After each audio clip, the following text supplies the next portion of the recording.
Los uruguayos somos cada vez menos religiosos, según la encuesta de Latinobarómetro.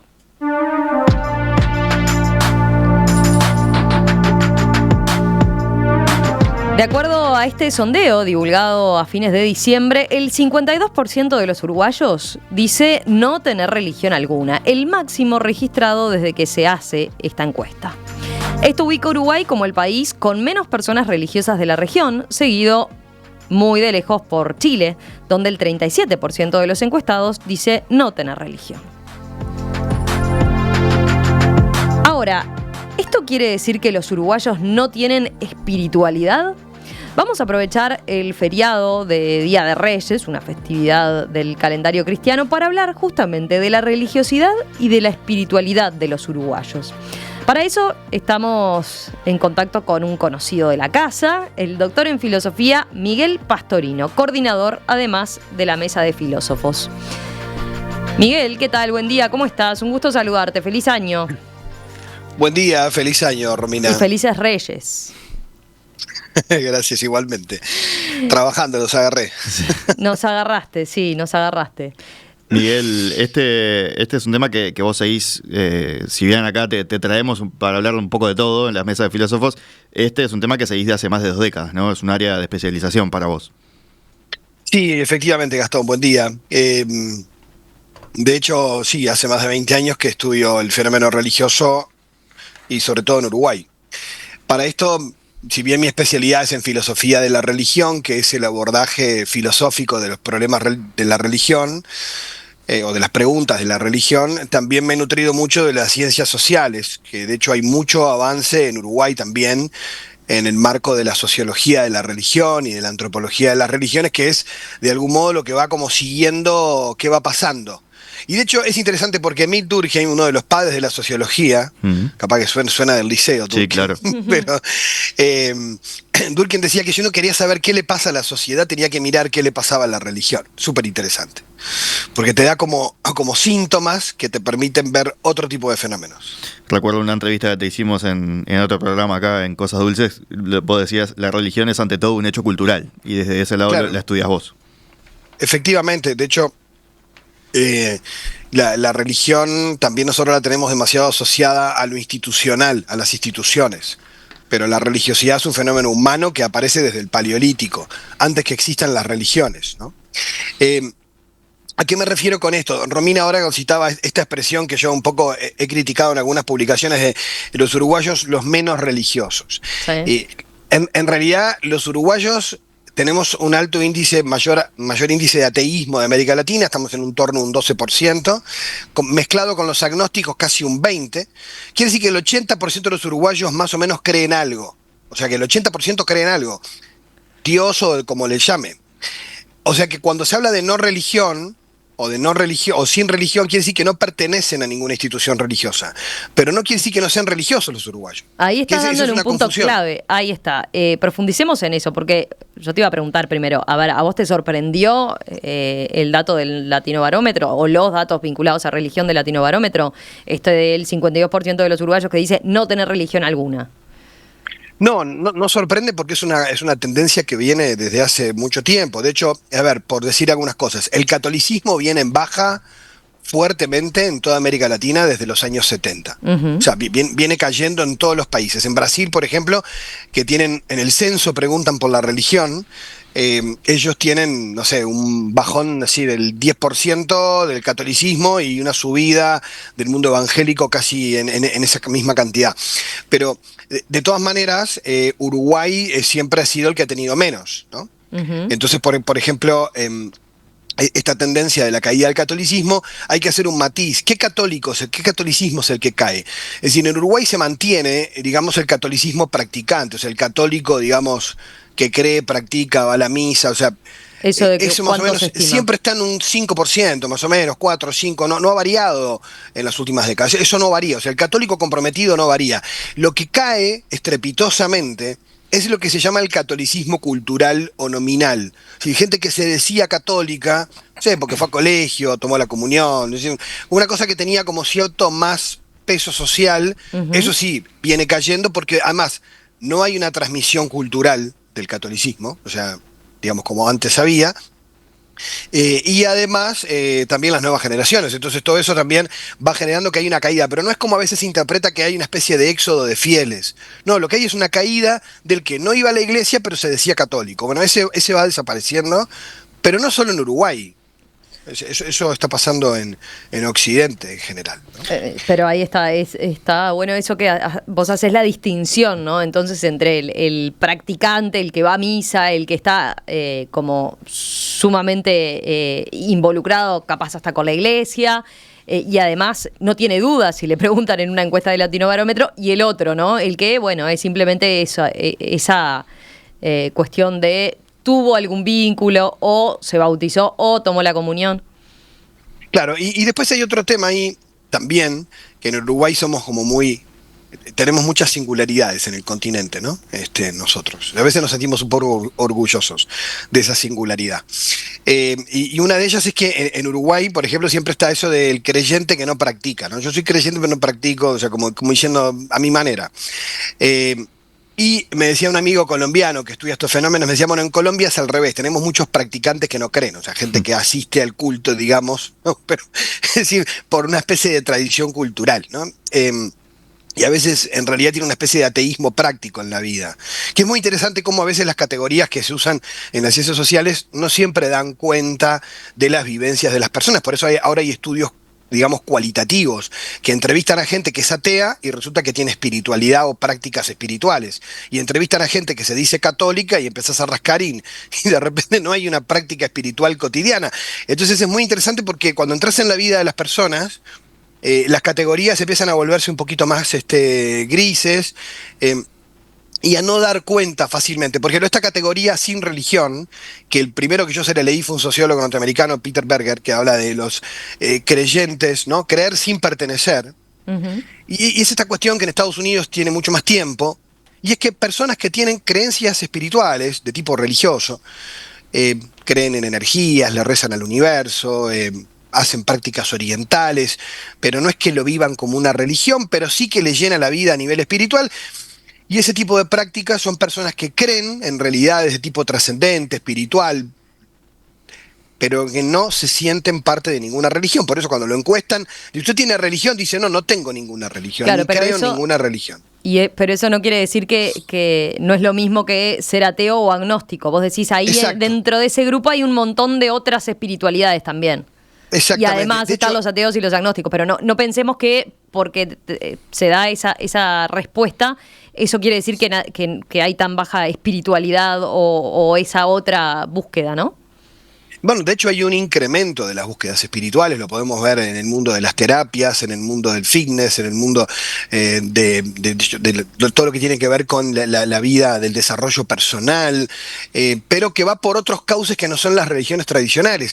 Y cuando digo, a ver, personas más religiosas, la palabra religión tiene en algunos contextos un sentido muy peyorativo, como vinculado a la moral o a la institucionalidad, pero la palabra religión, religare, viene, ¿no? Tiene que ver con esto, volver a unir, con la ligazón con lo trascendente. De hecho, la palabra yoga en sánscrito tiene una etimología similar, que tiene que ver con la unión con esa realidad trascendente. Por lo tanto, la gente que practica yoga muchas veces tiene una vida espiritual muy profunda, y el yoga viene del hinduismo, por ejemplo, y no es que lo practique como quien hace gimnasia. Hay gente que sí, que lo hace como quien hace gimnasia, pero mucha otra gente, el yoga es parte de su vida espiritual.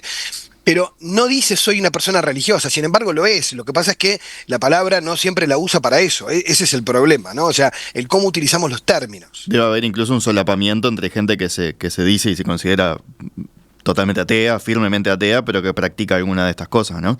Pero conscientemente no lo considera religión.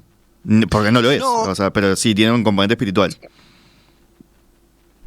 Claro, o sea, a ver, la dimensión religiosa se traslada a ese ámbito, pero a ver, existen religiones ateas, como el budismo, por ejemplo, ¿no? El budismo no tiene Dios.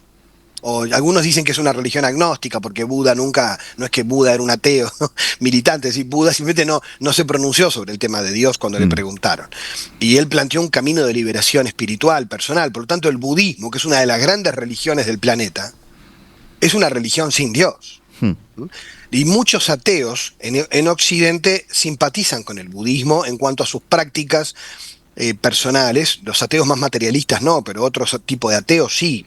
O sea, que tienen un problema con el teísmo a nivel filosófico de negar a Dios, pero no del desarrollo espiritual, por ejemplo. Y el budismo se ha vuelto como una especie de camino interesante para algunas personas ateas. Entonces es súper, pero a su vez no te dicen soy budista, ¿no? Ujú. Por ejemplo, el mindfulness es una técnica que se utiliza mucho y en realidad viene heredada del budismo zen. Y que si bien muchos la practican solo como una técnica anti-ansiedad, si empiezan a explorar un poquito, tienen toda una propuesta espiritual. Ahí mencionamos varios, o sea, podemos agregar otros que van en esta línea. El Reiki, ¿no? Que tiene que Por ver con las ejemplo. energías. Claro, que no son energías estudiadas por la ciencia. No, claro, Estamos pero hablando vos por mencionaste eso, lo del universo, ¿no? El universo, las energías, son palabras que se usan mucho en este otro tipo de espiritualidades, de nuevas claro, espiritualidades, como decís vos. Se escucha mucho hoy en día manifestar, como la teoría de la atracción, también, la ley de la atracción. ley de atracción, sí, que eso viene de las tradiciones esotéricas, Mm. y eso ha entrado también en el mundo de la autoayuda. Mucha gente lo consume como una suerte de nutrición espiritual para ellos, pero sin estar vinculado a ninguna religión institucional. Entonces, hay un fenómeno un poco por lo que preguntaba Romina hoy al comienzo de cómo, desde cuándo viene esto. Esto viene de muy atrás, un fenómeno que los sociólogos franceses en los 90 llamaron perdonen la palabra, pero la desinstitucionalización de la religión. O sea, la religión comienza a erosionarse a nivel institucional y la gente, eh, digamos, la religión institucional pierde el monopolio de las propuestas espirituales y religiosas desde la institución y la gente las, digamos, por así decir, las consume, las practica, las va a buscar en el supermercado. O sea, a eso vamos, ¿no? O sea, hay como una tendencia de búsqueda personal que tiene que ver también con un proceso de individuación que se da también en lo religioso, donde las personas van construyendo. Esta es la tendencia mundial que crece, no solo en Uruguay. Las personas van construyendo su propio estilo de vida, su propio itinerario personal, y en eso van construyendo qué quieren creer, cómo lo quieren creer y de qué manera lo quieren vivir, y de ahí incluso se sienten libres de tomar de 3 tradiciones diferentes y hacer su propio combo. Esto es un fenómeno que ya se veía fuertemente en los 90, también en Uruguay. Pasa que lo que viene es que viene creciendo. Ahora, si querés, podemos Mientras, hablar un poco sí, más, Miguel, de eso del propio combo, ¿no? De que cada uno tome alguna cosa. Pero no quería dejar de mencionar alguna cosa más cuando estamos hablando de esto creo que dijiste lo del supermercado. A mí me parece fascinante cómo vos vas al súper, a la farmacia, a la librería, no importa qué librería, puede ser más comercial, más independiente, y casi siempre vas a ver en alguna vitrina, o como así bien expuesto el libro, El poder de la hora, de Eckhart Tolle, ¿no? Como algo que sí, tiene que ver esto. O Joe Dispenza, o Deepak Chopra, ¿no? Como autores que uno dice, son de autoayuda, pero en realidad no es autoayuda en plan me sale ateo, no es ateo la palabra que estoy buscando, pero sino que van por el lado de la espiritualidad, del conocerse uno mismo, del mindfulness, de la meditación, todo cosas que muchas veces vienen de filosofías orientales, ¿no? Y exacto. siempre están entre los más vendidos, o el tarot, El tarot, yo te iba a decir, ¿no? En las librerías siempre están. siempre están. Y hay variedad. Claro. Y son carísimos. Pero si están ahí, siempre están es como en la caja están muchas veces. O sea, lo ves ahí como para una compra de último momento. O el horóscopo. La astrología tenía una Bueno, la resurgencia. astrología, sí, lo que pasa es que hay veces que, a ver, dentro de esto entran muchos tipos de prácticas y hay que ver las personas cómo las viven, ¿no? No siempre lo viven como una religión o como una espiritualidad, a veces lo viven como una práctica mágica y nada más, o como una práctica supersticiosa y nada más, o sea que por eso hay muchos niveles. Lo que sí me parece que es un dato real es que los uruguayos somos religiosos, por eso me parece interesante, digo, hay un alto porcentaje de gente que tiene ese tipo de creencias o prácticas, pero con una gran diversidad, ¿no? Con un gran pluralismo que no es el pensarlo siempre como pertenencia a determinadas instituciones. Incluso hay personas que pertenecen, como ustedes decían, a una institución religiosa y al mismo tiempo practican técnicas venidas de otras tradiciones espirituales para su desarrollo personal para su... Que lo religioso se busca también mucho en el ámbito del bienestar y de lo terapéutico. Mm. Miguel, ahí sabes que estaba mirando los mensajes de los oyentes y hay varios que piden, ¿podés hacer la distinción o definir entre espiritualidad y religión? Sí. Porque hay quien dice, Gracias. bueno, tendríamos que hacer esa. ¿Por qué no se está considerando como lo mismo? A ver, ¿cuál es tu matiz ahí? Bueno, acá primero hay una simplificación hoy en mucha bibliografía de oponerlas, ¿no? Como, bueno, religión es todo lo que tiene que ver con la institucionalidad, con, digamos, con la pertenencia identitaria a una tradición, y la espiritualidad serían como todo lo que tiene que ver con el mundo de la interioridad y las vivencias del sentido de la vida de la persona. Eso me parece muy simplificador, ¿no? Pero en realidad tiene algo de cierto, pero lo cierto es que la religión como fenómeno humano, uno puede hablar de la religión como institución, pero puede hablar de la dimensión religiosa de la persona, que esto en los estudios antropológicos lo que muestran es que el ser humano siempre se hizo preguntas metafísicas, trascendentales, donde busca preguntarse por el sentido de la vida, por el más allá de la muerte, y a esto me refiero con la dimensión religiosa. ¿Sí? Que el ser humano se pregunta por algo más que lo que tiene delante, ¿no? Y esta búsqueda del ser humano, que es inherente a la condición humana, también en el ateísmo hay búsquedas de sentido, y que obviamente pasan por una filosofía distinta, y hay diferentes formas de ateísmo también, pero que manifiesta esta dimensión religiosa, aunque no usen la palabra, en otros ámbitos. Hemos hablado, creo que hemos hecho alguna mesa, ¿no? Hemos conversado sobre cómo los uruguayos han vivido incluso el fútbol o la política, todo el fútbol, de modo religioso, ¿no? Es decir, y que sus ámbitos que otras personas lo vivirían dentro de la religión, lo viven ahí no ya como un deporte, sino como algo que en lo que se les va la vida, ¿no? Entonces, hay una dimensión del ser humano, que es esta dimensión religiosa, de búsqueda de trascendencia, de búsqueda de sentido, que algunos autores la han como arrimado más a hablar de que, bueno, esto es la dimensión espiritual, o la vida espiritual. Sí, o sea, podría usarse en ese sentido, y solo en ese sentido, como intercambiables, ¿no? Pero el tema es que también la psicología se ha apropiado bien de los estudios de lo que se llama como la inteligencia espiritual o la vida espiritual, referido más a la interioridad de la persona, a la vida interior y al desarrollo de esas habilidades que tienen que ver con el desarrollo de ciertas capacidades que tienen que ver con la introspección, con el desarrollo de un sentido, digamos, trascendente de la vida. Y por eso muchas veces pueden usarse, te diría, intercambiablemente, y otras veces no. Entonces, hoy yo lo utilicé de modo intercambiable por gusto, para provocar un poquito, porque a veces parece como que, no, a mí, aparte de hecho, funciona.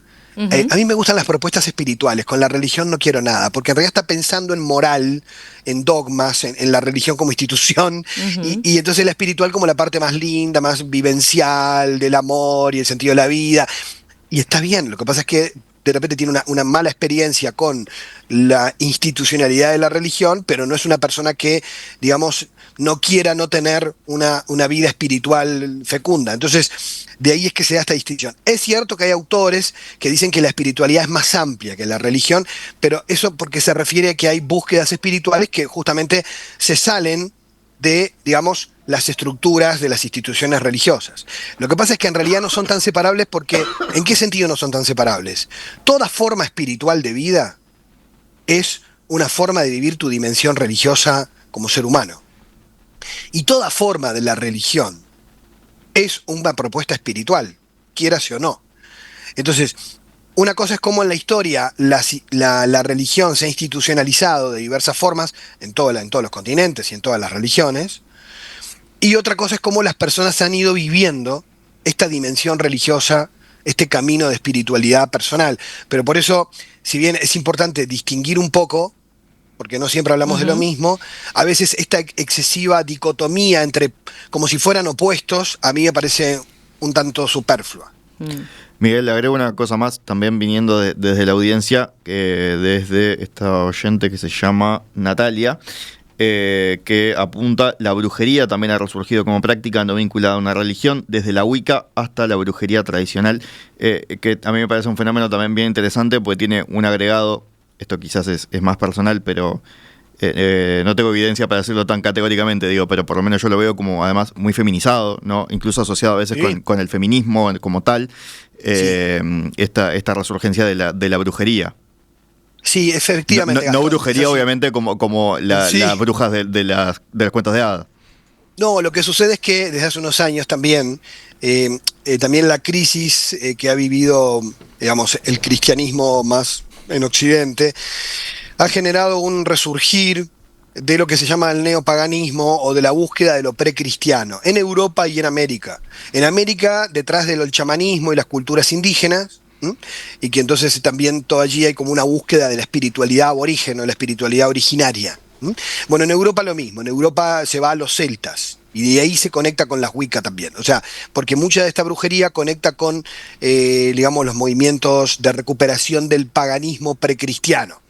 Entonces, y hay muchas tendencias, ¿no? Y hay algunas que han entrado, digamos, en esta cuestión más de empoderamiento femenino y sobre todo algunas del grupo Wicca. Pero en general esto tiene que ver con una especie de búsqueda de las tradiciones precristianas en diversos continentes, sobre todo en Europa y América, ¿no? Y de buscar esa especie de espiritualidad ancestral, más de tipo mágica, de conexión, ¿sabes qué, Gastón? Con la naturaleza también. Porque un poco eso es lo que está detrás. Y esto va de la mano también con la alimentación, con la vida saludable, ¿no? O sea, se empiezan a conectar mundos que justamente tienen que ver también con esta búsqueda de, digamos, de salir un poquito de la asfixia en la que se vive desconectado de la naturaleza. Se empieza a hablar de medicinas tradicionales también vinculadas con las plantas, sí, ¿no? Como aparece mucho eso por fuera de la ciencia occidental, sí, llamémosle. Y esto ha traído también algunas sensibilidades muy interesantes, ¿no? Que han aparecido. Lo que pasa es que a su vez, al mismo tiempo, aparecen otros fenómenos que han ido como de la mano en los años 60 para adelante, en Estados Unidos, en Europa, pero que llegan acá y hoy los tenemos todo el tiempo. Y es esta suerte de movimientos fluidos, donde se hace una especie de mezcla entre lo espiritual, lo místico, la psicología, elementos de pseudociencia, te hablan de fenómenos cuánticos, y ahí se transforma en algo un poquito vidrioso en cuanto que no queda claro cuál es el límite entre lo religioso, lo terapéutico, la ciencia ficción. Pero bueno, pero eso tiene que ver también con otros fenómenos que también son ese ámbito que llamamos hoy los sin religión, pero que de algún modo son personas que tienen búsquedas y prácticas muy diversas. Miguel, a ver, vayamos un poco más de fondo a esto que señalabas, ¿no? En definitiva, ¿por qué la gente se vuelca a estas prácticas diversas que venimos mencionando y no a una institución religiosa? ¿Qué es lo que hay como trasfondo, digamos, de eso?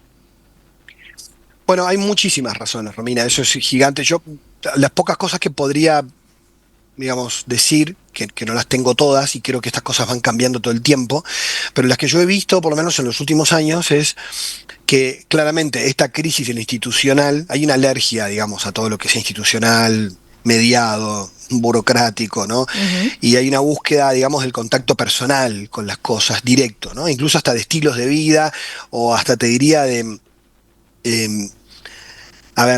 lo vemos hasta en la gastronomía, ¿no? Tenemos cosas de autor, o sea, hay como una búsqueda más como de lo originario, pero de la persona, de lo concreto, de lo particular, y de la no pertenencia a algo que me venga ya de siglos, que viene del pasado y hay como un desprecio y un corte con lo anterior.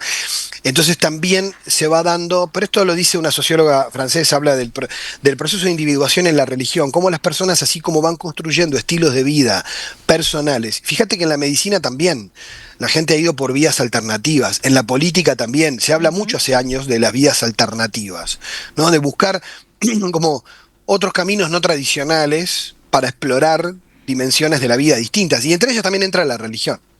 Entonces las personas de algún modo se ven como no identificadas con propuestas de tipo tradicional, además de que pensemos que las propuestas tradicionales en nuestros países mayoritariamente cristianas, las personas han recibido una educación tal vez, si querés, moral cristiana, uh-huh, pero no siempre han tenido un contacto, digamos, con la dimensión más mística, más espiritual de esa fe, y entonces también de algún modo ese desprendimiento tiene que ver con un desprendimiento también de si querés, de lo que tenían como cultural, pero fueron en una búsqueda más interior, más personal, y donde la persona valora hoy mucho más, creo que hoy se valora mucho más el itinerario personal. Te lo voy a decir medio brutamente con una imagen, pero no me van a decir a mí qué creer, yo voy a elegir cómo creer, cuándo, de qué manera. Hay también una sociedad mucho más individualista genera también este tipo de búsquedas, donde las personas les interesa esto. Y después otro elemento clave en este tiempo... Perdón, Miguel, te agrego sobre lo que decías ahí. Acá Teresa dice, creo que lo que se rechaza de las religiones es lo dogmático.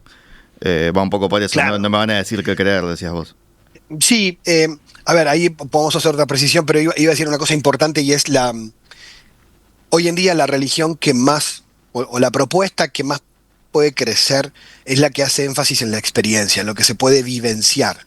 Estamos en la sociedad de la vivencia, ¿no? Entonces, hasta la publicidad, ¿no? En vivir la experiencia de, ¿no? Entonces, tiene que ver con que la religión que puede, o la propuesta espiritual que puede tener más impacto es aquella que ofrezca una experiencia digna de ser vivida y que sea transformadora para la persona. Punto. Entonces, si eso no transforma la vida de la persona, parece no ofrecerle demasiado. Y después sí, lo del tema, a ver, la cuestión dogmática, a ver, los dogmas en la religión son muy pocos y son cuestiones más bien de tipo doctrinal, no tienen que ver tanto con la moral, tienen que ver más con las creencias de la fe, pero, por ejemplo, no sé, que Dios es creador, o la virginidad de María en el catolicismo, pero la cuestión de los dogmas, digamos, no es algo que estreche la vida moral de las personas, más bien yo creo que tiene que ver muchas veces con esa disociación entre fe y moral que existe en lo institucional. De hecho, la Iglesia Católica ha vivido una secularización interna que muchas veces la gente podría parecer que se encuentra con una ONG en algunos ámbitos que hace muy buen trabajo, pero no parecería distinguir algo muy espiritual. De hecho, hay barrios históricos donde la Iglesia Católica hacía el trabajo social y después venían los pentecostales a predicar el evangelio y la gente se hacía pentecostal, ¿no? O sea, eso ha pasado en toda América Latina.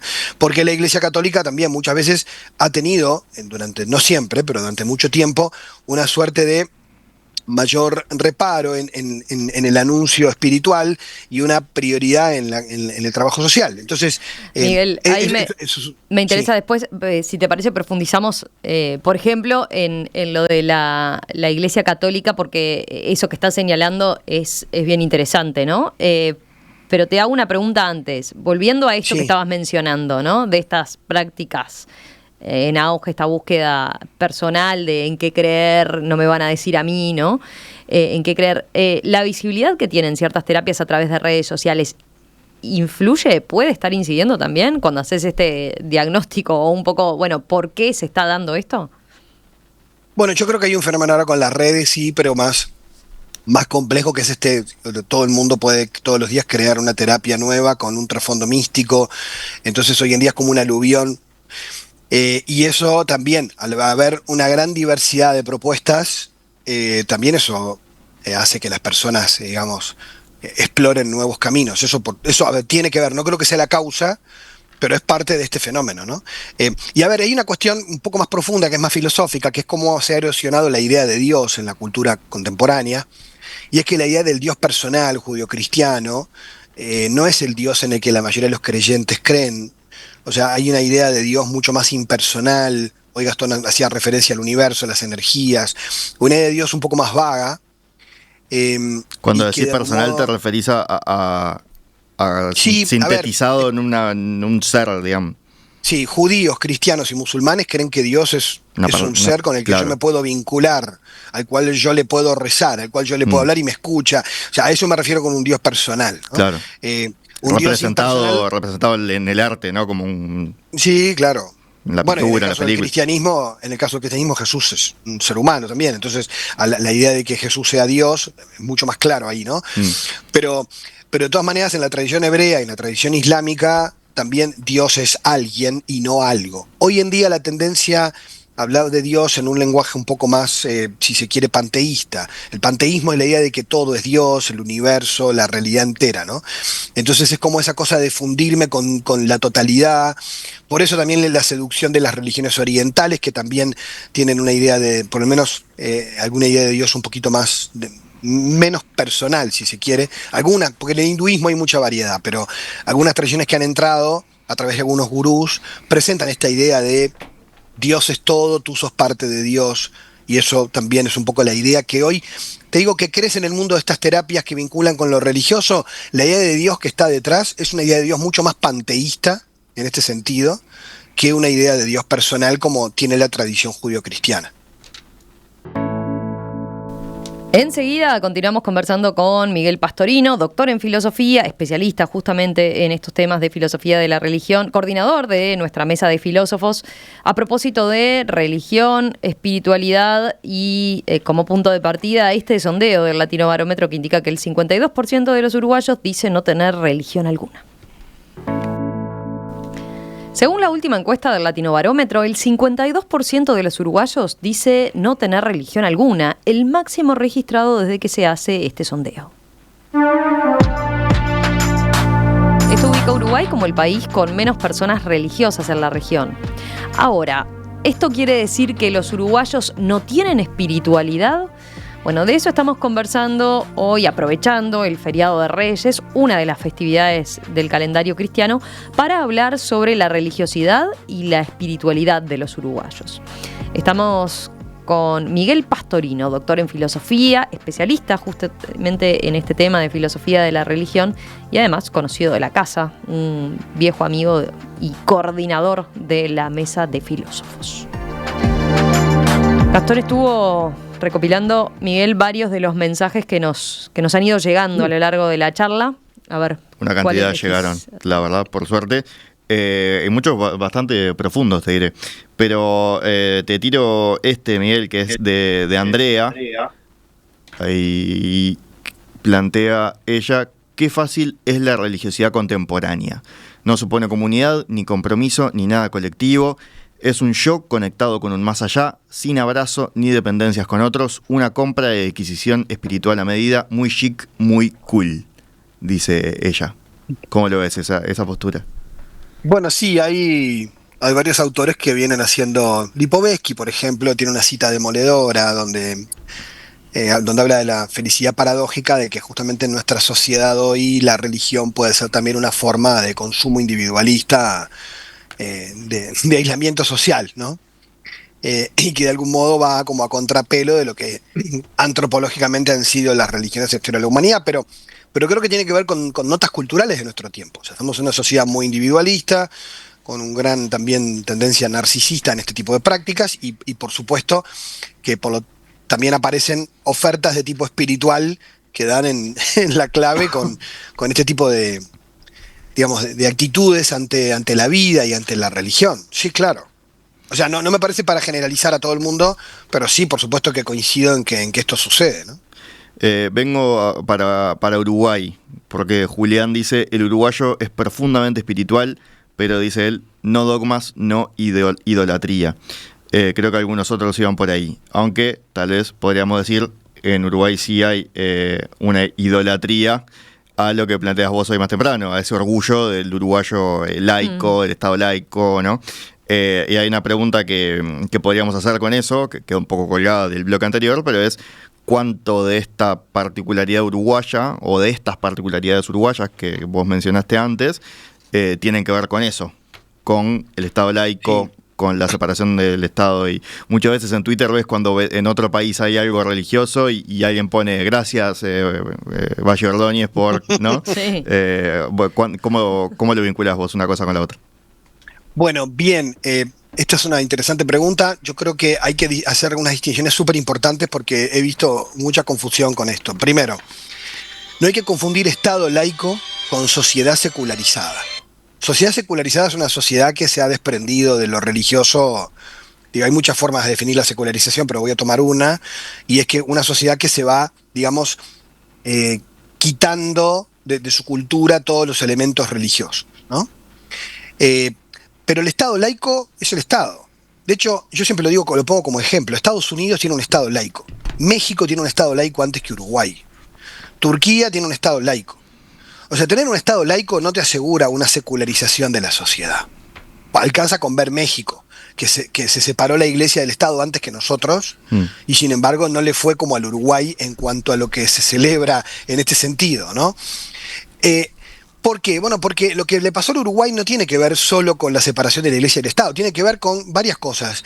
Por resumirlas, Uruguay, a ver, nosotros somos un país joven, 1830 es una fecha clave para nosotros, y la Iglesia Católica llega tardíamente con respecto a otros países de América Latina. Llega tarde, es una iglesia pobre, no tiene el poder, no tiene la hegemonía que tiene en otros países de América Latina, llega de la mano casi con los protestantes, con la masonería. Entonces, la Iglesia Católica no tuvo el poder que tuvo en otros países, y a su vez, lo cuenta Metol Ferré, también Nicolás Guigú hace un análisis sobre todas estas trayectorias muy interesantes, y Gerardo Caetano también, sobre cómo el Uruguay también los que llegan, los inmigrantes que llegan, que construyeron lo que somos, también eran bastante anticlericales. Y a la iglesia a la que combatían era una iglesia que no era la europea, era una iglesia mucho más pobre y débil. Con lo cual, la cultura uruguaya tenía también muchos católicos liberales, también que había una doble pertenencia entre masones y católicos.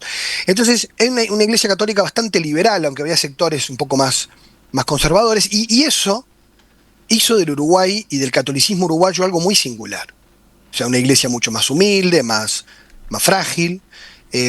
Y además, culturalmente no tenía, digamos, no tuvo el impacto social que tuvo en otros países del continente.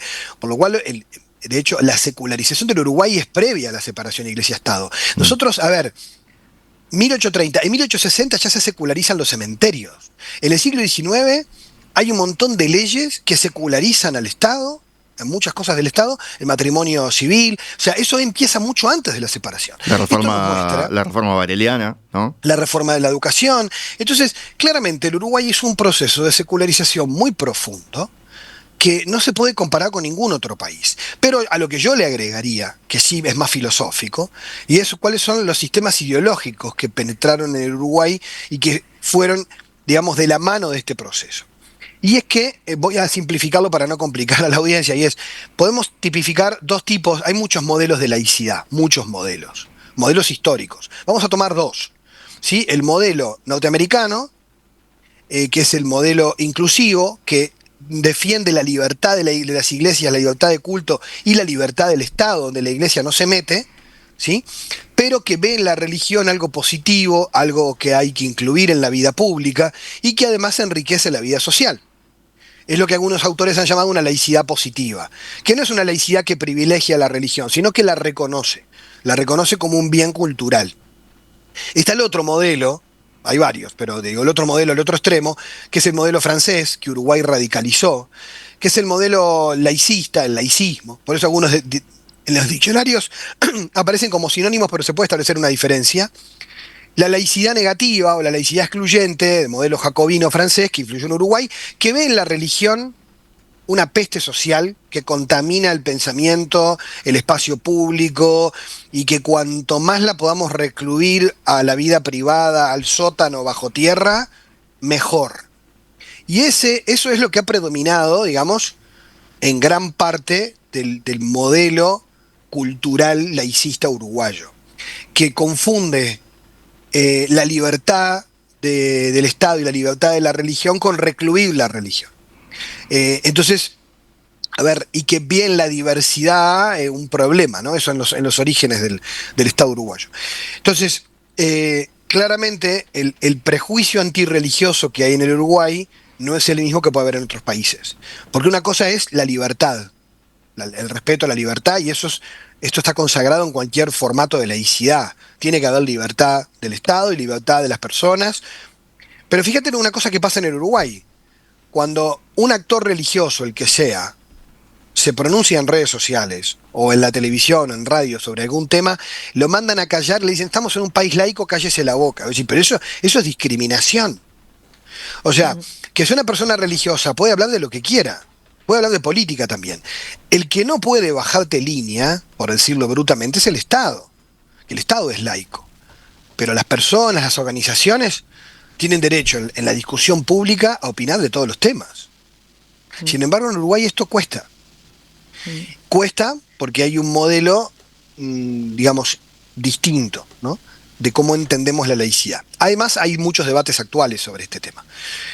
Yo sobre eso recomiendo, para un panorama histórico, ya voy pasando libros, el de Gerardo Caetano, El Uruguay laico, es del 2012, 2013, pero es un recorrido muy sintético y además una valoración de cómo han cambiado incluso en los presidentes uruguayos, citas de Jorge Valle, de Julio Mera Sanguinetti, de Tabaré Vázquez, sobre la laicidad, y elogia, porque además es muy bueno el discurso de Tabaré Vázquez en la sede de la masonería, sobre qué es la laicidad, que es muy, muy amplio, y se parece más al modelo inclusivo, en el discurso de Vázquez, que al modelo francés. Digo como y todo esto, claro, en nuestra valoración de lo religioso, en general para el uruguayo, la religión es como una cosa así como rara, exótica, como de la que no se habla mucho, porque ha habido como un trauma histórico con hablar de esto. De hecho, a mí me ha pasado que por estudiar la religión, en general te dicen, pero ¿por qué te dedicas a eso? ¿Es porque vos sos creyente? Y entonces ahí uno tiene que decir, a ver, hay gente que estudia nutrición, ¿es porque tiene algún trastorno alimentario o porque le gusta mucho la comida? No le preguntás eso. ¿Por qué cuando se trata de religión empieza la sospecha? Ujú. Porque en general, tenemos una visión muy prejuiciosa los uruguayos con respecto de lo religioso. Yo creo que eso está rompiéndose ahora. Por esto que hablaba Romina, por esto de esta cantidad de propuestas que aparecen y donde hay como una mirada mucho más valorativa de la diversidad cultural y religiosa y espiritual. Y eso está cambiando, está cambiando notablemente, ¿no? Con sus pros y sus contras podemos evaluar, pero está cambiando. Mencionabas algo en lo que tiene que ver con la Iglesia Católica y qué tan vigente o no está, o qué tan, digamos, tangible, entre comillas, está en el día a día, ¿no? de las personas. Recién mencionabas en el bloque anterior, bueno, esos barrios donde la Iglesia viene haciendo muchísima labor social, trabajo desde hace años, y después venían los protestantes y ahí captaban un montón de gente, ¿no? O sea, lograban la adhesión de un montón de gente que se volcaba a eso. Ahora, hay un tema que te he visto explayarte al respecto, que es, ¿qué pasa? De alguna manera, la Iglesia Católica no necesitaría para estos tiempos de los que estamos hablando algún tipo de ayornamiento, no caer en esta cosa liviana que decimos que tienen muchas espiritualidades. Pero dado este contexto, ¿no necesitaría algún tipo de ayornamiento? ¿Qué pasa con esos viejos, digamos, esas viejas definiciones de la Iglesia Católica sobre el celibato, la homosexualidad, el aborto? Claro, quizás está cayendo por no ayornarse. Por no ayornarse. A ver, ¿cómo lo ves vos, Miguel? Bueno, yo en eso veo que a ver, toda religión y toda institución religiosa tiene que siempre, para poder vivir en su tiempo, tiene que también saber adentrarse en su tiempo. Y en ese sentido siempre, el ayornarse siempre es algo bueno. Pero a veces bajo el paraguas del ayornamiento puede a veces parecer que se pretende como cambiarle la sustancia doctrinal a las religiones. Y en ese sentido, yo creo que un error que sucede en general es pensar que si la Iglesia Católica cambiara su postura sobre determinados temas, habría más gente. Bueno, yo creo que la evidencia empírica muestra que las iglesias protestantes que han hecho eso, que han seguido, digamos, han cambiado su postura con respecto a esos temas, tienen menos fieles que la Iglesia Católica, ¿no? Es decir, no es que esto se traduce automáticamente en que lo que se traduce es que la gente de afuera te puede aplaudir, pero no que van a venir. O sea, eso es lo que sucede. Ajá. Eso es lo que yo he visto. Yo creo que, de hecho, a ver, ojo, porque hay un dato interesante. A nivel mundial se está viendo que hay menos católicos sociales, pero hay un incremento del católico formado, comprometido, como que hay gente como mucho más comprometida, con una formación más sólida en su fe. Antes solo iba a ir a misa. O sea que hay un vuelco de mayor defensa también de la identidad y de las propias creencias de gente joven, ¿no? Y hay intelectuales en Europa y en Estados Unidos que defienden la doctrina católica o protestante como si estuviera hablando de lo último que ha salido, ¿no? Y con un gran fervor. A ver, Y eso yo también, creo que ¿a qué lo atribuís? bueno, ¿Hay alguna yo creo explicación? que sí, bueno, yo creo que hay también a veces cierto cansancio de una versión, porque a ver, a muchos puede estresarle una religión que les parezca muy rígida, pero también a otro una religión que le parezca muy licuada no le dice nada, ¿no? Una religión que termine como, digamos, en una versión light de su propuesta. Ujú. Entonces empiezan a aparecer voces que quieren como ir un poquito justamente, ¿no? Vamos más a un cristianismo más en serio, ¿no? Más radical. Y esto ha pasado en todas las reformas religiosas, en el budismo. A veces puede tender a movimientos que pueden ser muy radicales en un sentido fuerte o negativo, pero en un sentido positivo es que la gente busca también la autenticidad de algo. Busca, bueno, pero ¿qué es lo específico de ser budista, de ser cristiano, de ser judío? O sea, ¿qué es lo propio? ¿Qué es lo más auténtico? ¿Qué es lo más puro? Y bueno, y en esa búsqueda hay como a veces un revival, como hablan en Estados Unidos, de querer buscar como ese núcleo. Y a ver, y acá tiene que ver también con con esta dimensión espiritual de la que hablábamos al comienzo, ¿no? O sea, el pentecostalismo en América Latina, en Uruguay no ha tenido mucho éxito, pero en el resto del continente tiene que ver también con conectar con un cristianismo vivenciado, vivido, experimentado, de sentir a Dios vivo en su vida cotidiana y no simplemente repetir fórmulas, ¿no? Entonces, de hecho, hay estudios sociológicos en Perú, en Colombia, de preguntarle a gente que se ha ido de las iglesias por qué se van o por qué se cambiaron. Y las respuestas que te dan son muy sencillas. Te dicen, ahora descubrí en esta otra iglesia que Jesús estaba vivo. Ahora descubrí en esta iglesia que, ¿no? Entonces, yo decía, pero ¿y qué le pasó antes? O sea, iba por inercia. Entonces, este tipo de cosas movilizan a que, sin lugar a dudas, las búsquedas espirituales, la vida espiritual, las personas la buscan también por ese tema de transformar su vida y hacerlo en serio, ¿no? Entonces, digamos, esta idea de que tendría que adaptarse todo, en realidad, en general, es algo que se dice desde fuera, no desde dentro. Un fenómeno raro que se está estudiando hace poco es que en Uruguay, en Montevideo, por ejemplo, Montevideo, el catolicismo está creciendo mucho en la costa. O sea, si uno va a Carrasco, Punta Gorda, Punta Carretas, Pocitos, las parroquias están desbordantes de jóvenes, no entran en los templos. Si ya alguien no me cree, puede ir un domingo a misa.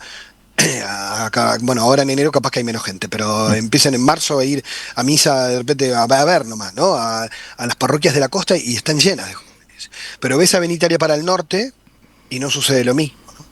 Ahí ha habido una mayor caída, ¿no? Entonces ahí hay temas también sociales que yo no los estudié, no soy sociólogo, o sea, habría que estudiar qué pasó, por qué pasó eso, ¿no? Pero hay nuevas generaciones de jóvenes, universitarios, profesionales. Bueno, también hay nueva generación, no sé, pienso en sacerdotes jóvenes que han demostrado como tener gran capacidad de comunicar y de alguna forma de traer gente, ¿no? Pienso en el Gordo Verde, pienso en Gonzalo Emilius. Bueno, sí, y ojo, también tiene que ver con el modo de comunicar, que acá entramos en otro gran temón, que es cómo comunican hoy también, y cómo transmiten y en qué lenguaje hablan. Porque a mí me pasaba, por ejemplo, no sé, la Iglesia Católica no cambió su doctrina, pero el Papa Francisco decía frases que por el modo en que lo hacía, parecía que había cambiado la doctrina de la Iglesia. Y ahora lo que había cambiado era un lenguaje tal vez más cercano en algunos temas, o que parecía no señalar, no juzgar. Y entonces eso uno ve que sucede, o sea que también la cercanía. Y ojo, y el imaginario que la gente tiene, porque hay gente que tiene un imaginario de que la Iglesia Católica, como pasa con el Islam, o como pasa con el judaísmo, los prejuicios hacen que la gente piense que la religión es lo que ven las películas también, ¿no? Entonces, cuando uno se acerca a las personas que creen y a las comunidades, uno se encuentra con gente del siglo XXI, no con gente del siglo XIV, porque eso también es importante, ¿no? O sea, y de repente ves a uno o dos en televisión y decís, pero se está renovando, ¿no? Recorrés las parroquias y capaz te encontrás con más gente así, que no es tan mediática, pero que sí tiene esa capacidad. Yo creo que ahí hay. Ahora, yo creo que sí, que toda religión tiene que buscar caminos de renovación. Eso es histórico en todas las religiones. Ahora, el tema es que el camino no se lo marca la agenda de afuera. El camino es un tema de la propia comunidad. Que la propia comunidad tiene que discernir cuáles son los desafíos que se le presentan y en qué cosas tiene que cambiar. Pero eso es una cosa que viene de adentro hacia afuera, ¿no? Que es tal vez lo más difícil de comprender desde fuera. Miguel, ya para ir cerrando, Gastón tiene ahí para hacerte alguna pregunta más. Perdona la cantidad de mensajes que llegaron, no le pudimos dar obviamente cabida a todos, pero nada, los tomamos y después volvemos sobre el tema en otra oportunidad. Sí. Pero a cuenta de... Eso, Miguel, si miramos para adelante, ¿no? Estamos hablando de lo del ayornamiento, implicaría algo a futuro. El ayornamiento de la Iglesia Católica, ¿no? No es la única fe de la que hemos estado hablando. Pero hace un rato decías lo de la espiritualidad del supermercado, no me acuerdo cómo fue la frase, algo así. ¿Ves que ese es un camino al que se está yendo, a una especie de espiritualidad más individualista, a la carta, que cada uno seleccione lo que quiera?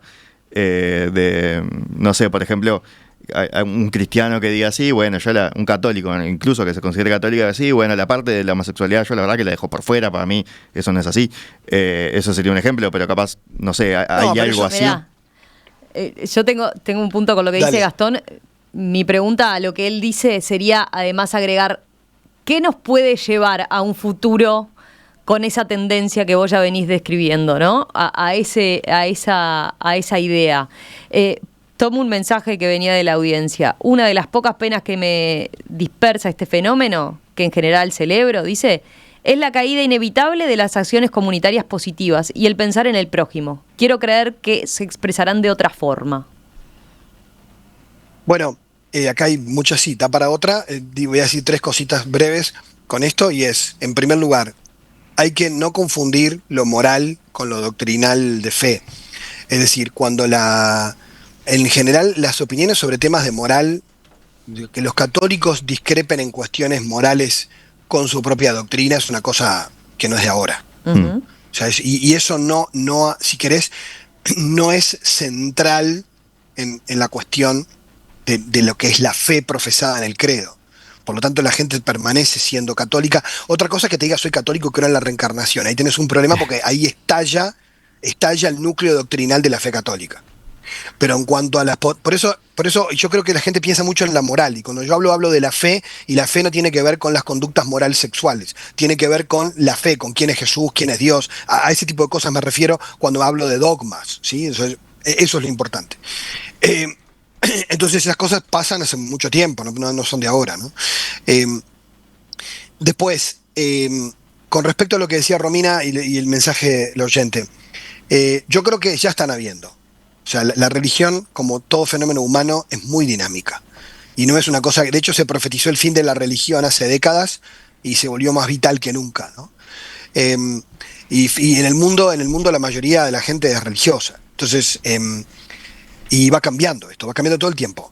Y obviamente que la cultura, porque la religión es un hecho que está en una cultura, es un hecho cultural, que entonces la cultura no es ajena. Entonces si la gente hoy en algunos lugares es más individualista, y va a vivir la religión más individualista. Pero cuando la gente empieza a reclamar la necesidad de la vida comunitaria, como pasa ahora en Europa, y la búsqueda de comunidades, de encontrarme con el otro, empieza a resurgir modos comunitarios de vivir la fe. De hecho, el cristianismo le ha pasado esto siempre. Ha tenido momentos más comunitarios, momentos más individualistas, y le ha pasado a otras religiones también. ¿Por qué? Porque la dinámica de la historia humana también tiene eso. Entonces, no podemos decir, bueno, como esto está cayéndose, lo que se viene es el desplome. Y lo decía un estudioso del cristianismo que a mí me gustaba mucho, Martín Velasco, decía, el desplome que se avecina, decía, no es del cristianismo o de una religión en particular, sino de una forma histórica en que la conocemos. Entonces, tal vez la forma en que conocemos las religiones va a desaparecer. Pero eso no quiere decir que desaparezca la religión, ni que desaparezca el cristianismo, el judaísmo o el islam. O sea, eso no quiere decir eso. O sea, el tema es que la forma histórica, la forma cultural en que las cosas se dan, progresivamente van cambiando con las culturas. Y sí, y van para atrás, van para adelante en algunas cosas.